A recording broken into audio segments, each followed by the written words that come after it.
Okay. Hello there. This is Diamond with Casting Vision. I have Miss Trisha Moore here. I am so excited that she came out to share her story with you guys. So, a little bit that we're going to be doing here, we are starting a new series December the 7th. And what we will be doing is we will be sharing stories on what makes you great. And specifically with Miss Trisha, she is going to be talking about what makes her great. So, my first question for you, Miss Trisha, is please tell me about your adoption story and what or who inspires you to be who you are now. Oh my goodness, my adoption story. It's a long story, but my parents had two biological children of their own and were presented with an opportunity to adopt my brother, and we're not bio, but they had the opportunity to adopt him. And so, in doing that, my mom knew that she did not want him to be the only one adopted. She wanted him to have a connection with someone else who may experience the same feelings he had. So they waited 5 years for me and knew they wanted a girl. And they already had two boys and a girl, so they wanted another daughter. And they knew they wanted an infant. And so a couple of opportunities had come up during the 5 years. They fell through, and I'm so glad they did because they were waiting for me. Yeah, yeah. And God knew that. Yeah. And so came along. My mom got a phone call one day, and she thought it was going to be like any other phone call, but they were actually giving her the opportunity to come see me. I was at that time 10 days old, and I had been placed in foster care for about a week after leaving the hospital, and they came and saw little me and took me home the next day.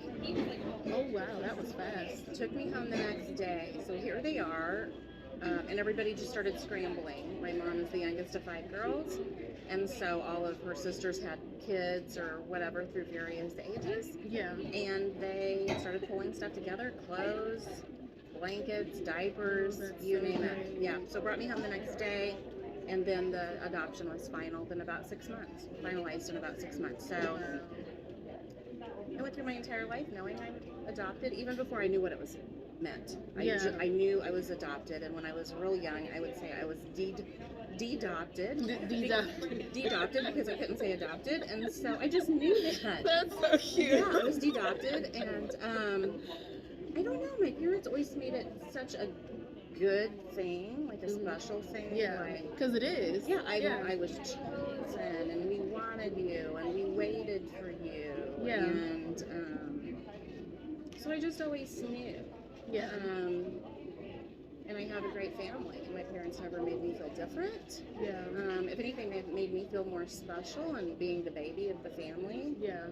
I was granted all of the benefits of being the baby of the family. Yes. And the little sister. Because little sisters are awesome. Hello. I mean, and bratty. I'm a little sister.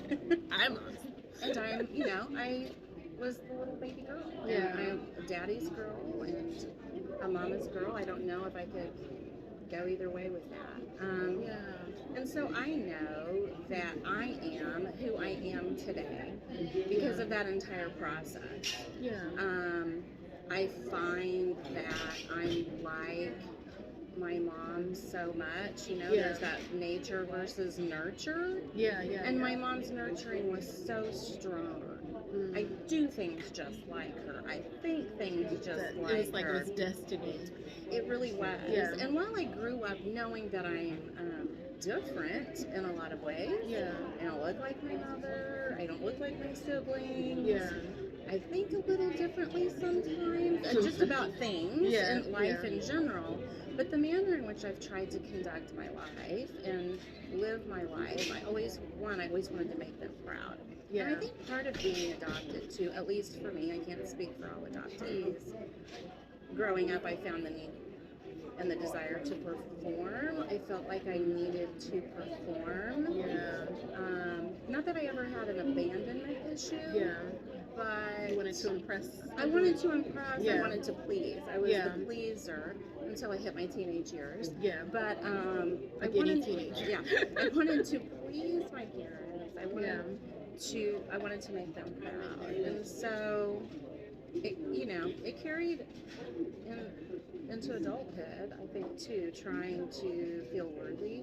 Yeah. But the greatest thing my parents ever did for me was to teach me about Jesus and the power of prayer. Yeah. As a little girl, I would hear, since I was the youngest, and my brother next to me was 5 years older, my sister 7 years older, and then the oldest one 9 years older. They were in school, so I had a lot of time. Yeah. In my really young years with my mom, and she just taught me about the power of prayer. So would you say that your mom is your greatest influencer? Yeah. My mom. Yeah. Teaching me to pray. Yeah. Teaching me to trust God. And I would just watch how she did things and watch how she lived her life. Yeah. My mom was the peacemaker. My mom was the mother of all. I mean, here's this woman who had 2 children, adopted 2 more. We fostered children even after me. So how many total was it? There's 4 of us children total. Okay. And then she fostered after, when I was in elementary school, 3 more children. Oh, wow. For a time, yeah, and she ran in-home daycares when I was a child. And so my mom is just that mother of all. If you need a mama, she's the mama. Right. If you need a grandma, she was your grandma. And I think I get that nurturing of caring for others from her. I mean, she just loved people because they needed to be loved. And so she emulated the Christ unconditional love. And my mom was all about second chances. When my nephew spoke at her funeral. Second, third, fourth, fifth. Yeah. When you have children. Right, you need all of those. Yeah. But when my nephew spoke at her funeral, it was all about that. Yeah. My mom was always like, let's talk it out, hash it out. Tomorrow's a new day. Yeah, that's good. We, new mercies every morning. Yeah. And my mom lived by that. There was nothing I knew that I could have ever done that would have separated me from her love, which is really a picture of Christ. Yeah, that's and good. So she was my greatest influence on how to serve Jesus, how to serve others, how to run a household, how to cook, how to clean. I still giggle when I clean. Yeah. Because it has to be in a certain order because that's the way mom, Right, yeah. I cook in a certain order because that's the way mom did it. And just, my work integrity. Because it's the right way. It's the right way, mom said, And just my work ethic, she and my dad instilled that into all 4 of us kids. Yeah. Work hard, an honest day's work brings an honest day's pay. And she felt the janitor deserved as much respect and honor as the CEO. Yes. That everybody plays a part. Right. And it didn't matter which job you had in that spectrum, everybody was equally important. And if you went to work and worked hard and honestly, then, you deserve an honest day's pay. And I'm just so thankful for that. Yeah. And to never give up and to never give in, That's good. My mom faced a lot of adversity in her life, growing up very poor. They moved around a lot as a kid. Education wasn't priority. But my mom always worked hard and conducted herself with integrity, and I hope I do that. I think all the time, what would mom do? And I know exactly what she would do because she showed me. Yeah. For 45 years that I had her. I know. That train up a child. Yeah, I know what she would do. And I know what Jesus would expect me to do because she showed me that too. Yeah. That's really good. That's really good. So that actually goes into my next question. Where do you think you would be if your mom, I dropped my pen, sorry. If your mom, where do you think you would be if your mom wasn't an impact, on your life the way you just explained? I'm only here because of the prayers of my mom. I can tell you that for certain. That saying, our grandma's prayers, our mom's prayers, we're only here by that. That is so true for me. I would be probably probably an addict somewhere in my bio family. Addiction runs strong on one side.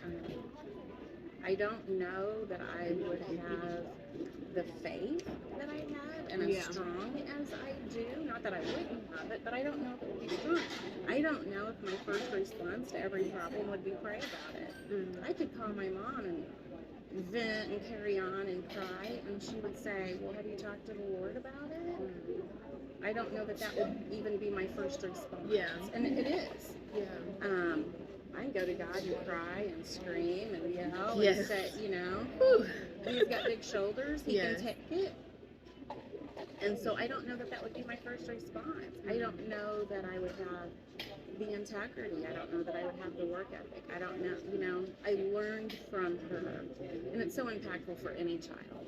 Yeah. They learn what they see. They're going to imitate what they see. They're going to parrot what they hear. Yeah. And if I could parrot anyone, it would be her. It would totally be her. Yeah. What would mom do? The little bracelets, what would Jesus do? Oh, yeah. I think all the time, what would my mom do? Because she lived the godly life. She put Christ first in everything. She put her family second, God first. Yes. Always. And just the order of the family, too. She would say, if you have a strong marriage, you're going to be great parents for your children. Yeah. But if you have a strong relationship with God, then everything will fall in order and in its time. She taught me patience. Sometimes waiting is the hardest thing to do. Does not come easy for me. I'm highly impatient, and I want things now. Yeah. I mean, who doesn't though? Who doesn't? We want that easy bake, quick. We do instant gratification. Yes. She talked a lot about that. Sometimes things in life are worth waiting for, and I'm so thankful for that. I'm glad we're going into the winter. It was her favorite season. She loved seeing the snow on the trees, loved seeing the snow on the grass. And she would just say, look at all of the things that God gave us. And so I think my sense of gratitude comes from her. My sense of wonder comes from her. Wonder in the littlest of things, the smallest of things, the changing colors of the seasons, the joy of drinking hot chocolate after a cold day. Yeah.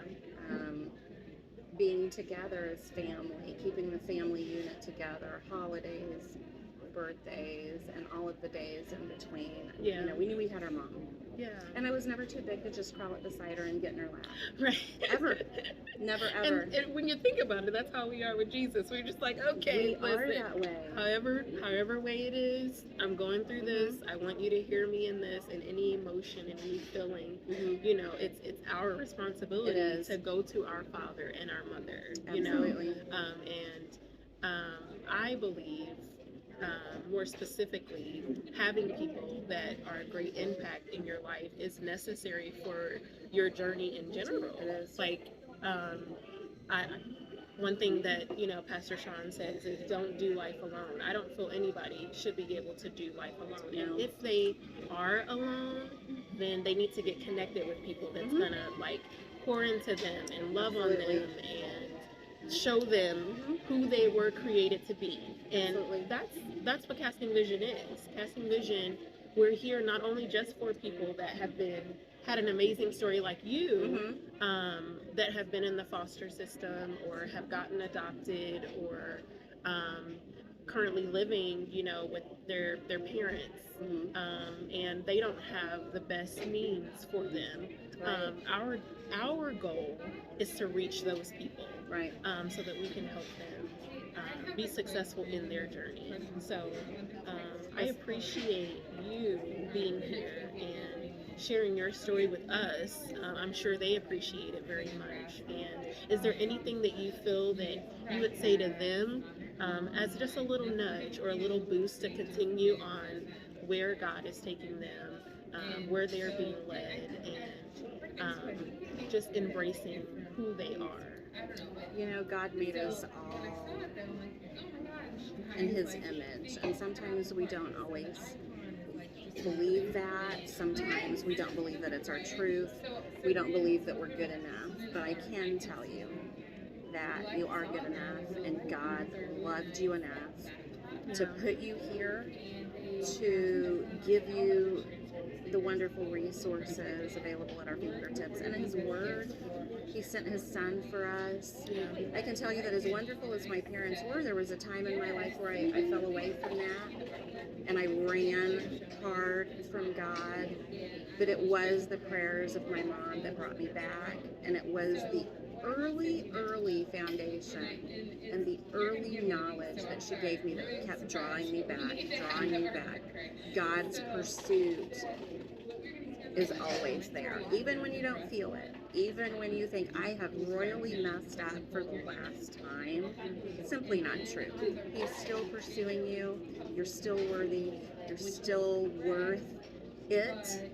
And which is why Jesus went to the cross. He went to the cross for whatever you're going through now, for a time such as this. All of your mess, all of the gunk, all of the ugly things. He loves you where you're at. You don't have to clean up. You don't have to do anything. Just come. Just come. Just come. And there He'll be. Every single time. Every time. I was just actually saying, I was like, one thing that I love about God, one thing that I love about Him is the fact that no matter where I've been, I have never been alone. Ever. Like, even if I'm alone in a room. Never alone. Alone in a room. Alone. I am never alone. And I appreciate that. It's amazing. There's nowhere I can be that God is not. Yes. And God is already going before us to clear the way. To clear the way. To remove the obstacles, to clear the way. He is Trisha. I know. Listen. I'll preach for you right now. Okay, listen. Come on, somebody. Like Pastor Shaw. Come on, somebody. Right. But yes, well, thank you so much. Thank you. We could take so much more of you guys' time. Days. But this is a to be continued. Yes, coming I soon. hope so. We'll have more people that'll sign up. Do it. To share your story. I'm so looking forward to it. I'm so looking forward to coming to your schools, your homes, your group homes, your presence in general. I will be there. You call me, I will be there. And thank you so much. We love you. Love you so and much. You all have a wonderful day. Thank you, Diamond. Bye. Yeah, thank you. Thank you so much.